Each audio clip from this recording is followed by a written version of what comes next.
আসসালামু আলাইকুম। আজকের ক্লাসের প্রথমে আমরা ল্যাসো টুলের ব্যবহারটা শিখব। ল্যাসো টুলের শর্টকাট কি এল, আর এই ল্যাসো টুলের ভিতরে কয়েকটা সাব টুল আছে। ল্যাসো টুল, পলিগনাল ল্যাসো টুল, ম্যাগনেটিক ল্যাসো টুল। ল্যাসো টুলের ব্যবহারটা আমরা কোনো ইমেজের যেই অংশটা শুধু খালি আমরা নিতে চাই সেই অংশটা আমরা এই ল্যাসো টুলের মাধ্যমে কেটে নিতে পারি বা কপি করতে পারি। যদি আমি এই মেডটাকে শুধু নেই তাহলে ল্যাসো টুলটাকে আমরা মাউস দিয়ে এইভাবে ক্লিক করে না, এইভাবে মাউসটাকে ছাড়বো না, মাউসটাকে ট্র্যাক করে যেই অংশটুকু নিতে চাই তার কাছাকাছি এইভাবে টেনে টেনে আমরা ল্যাসো টুলটাকে নিয়ে সেই অংশটুকু আমরা নিতে পারবো।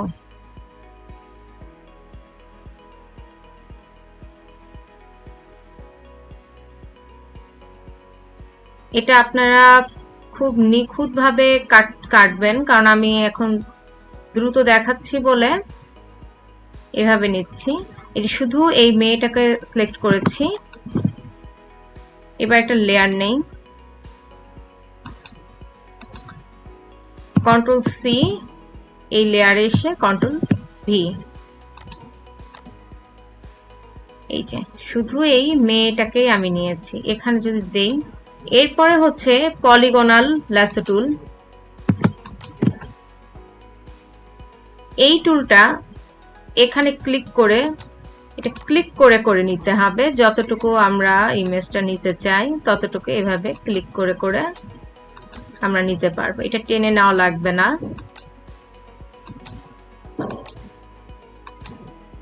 এটা এইভাবে ক্লিক করে করে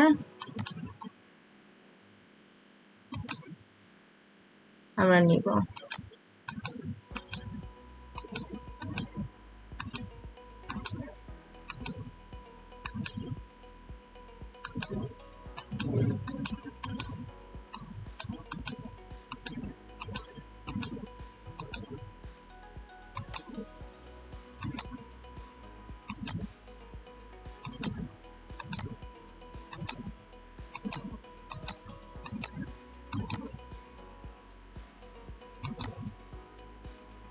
এই যে এই মাথায় এসে এটাকে ছেড়ে দিতে হবে,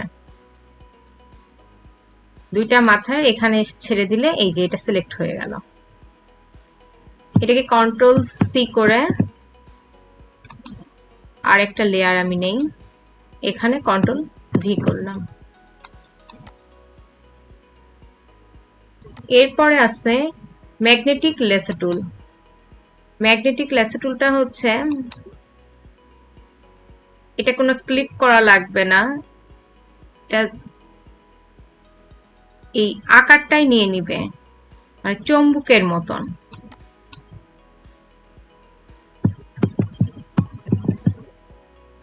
চুম্বকের মতন যতটুকু আমি নিতে চাচ্ছি ছবির আন্দাজেই সেইটুকুই কিন্তু ধরে নিচ্ছে।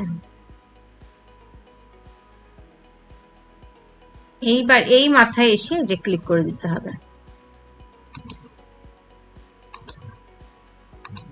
এবার কন্ট্রোল সি, এই লেয়ারে এসে কন্ট্রোল ভি।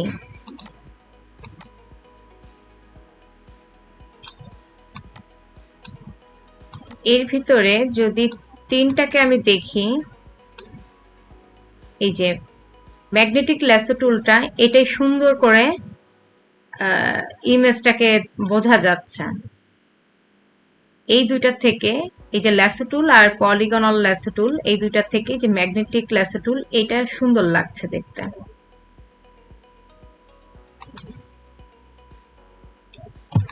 এই তিনটা আমি ডিলিট করে দেই। এরপর অবজেক্ট সিলেকশন টুল।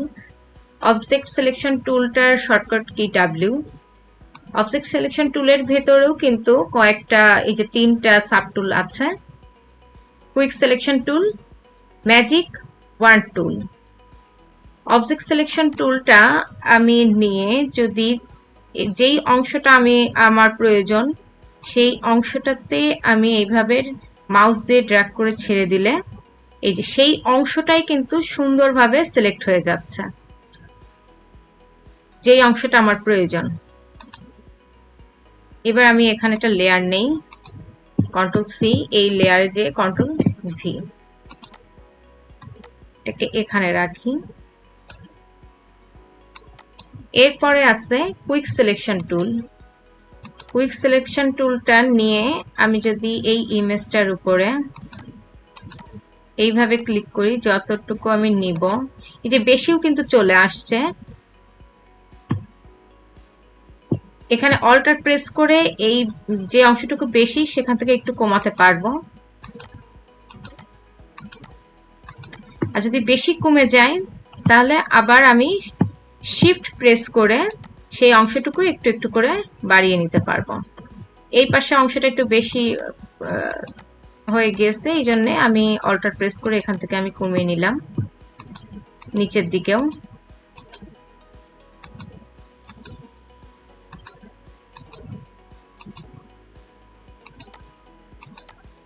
এই যে এইভাবে এই অংশটুকু একটু ভিতরে গিয়েছে, এই জন্য শিফট প্রেস করে আমি আবার একটু বাইরে নিয়ে নিলাম।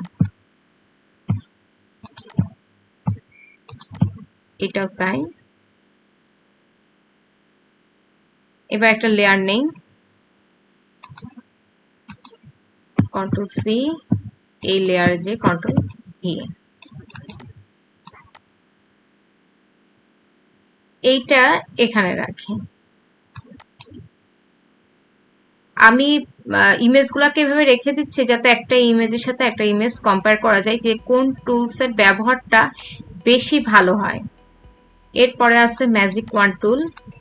ম্যাজিক ওয়ান টুলটা নিয়ে যদি আমি এখানে ক্লিক করি, এই যে একটা কালার ধরে নিচ্ছে, হয় এই পাশে যে কালোটার উপরে দিলে কালো কালারটা যেটুকু সেটুকু নিচ্ছে, হোয়াইটের উপরে দিলে হোয়াইটের এই কালারটা নিয়ে নিচ্ছে।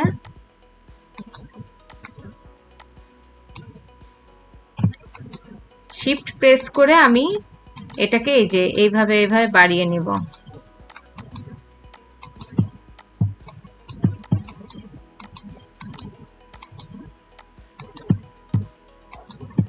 এইভাবে করে করে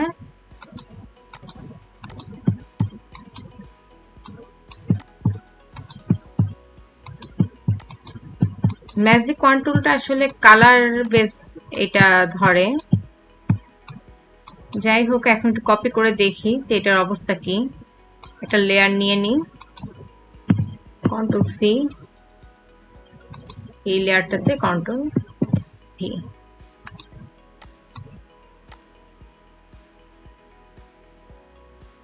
যে ম্যাজিক ওয়ান টুলটাতে অনেক অংশই আসেনি, তবে সবচাইতে মানে কার্যকরী টুলটা হচ্ছে এই যে অবজেক্ট সিলেকশন টুল। এইটা যতগুলা ইমেজে থাকুক না কেন, যতটুকু আপনার প্রয়োজন, একটা ইমেজের যে অংশটা প্রয়োজন সেই অংশটা সুন্দরভাবে তার আশপাশ থেকে নিলেও কোনো সমস্যা নেই, এতটুকু ধরেও যদি আমি নেই সেটাই কিন্তু সে সিলেক্ট করে।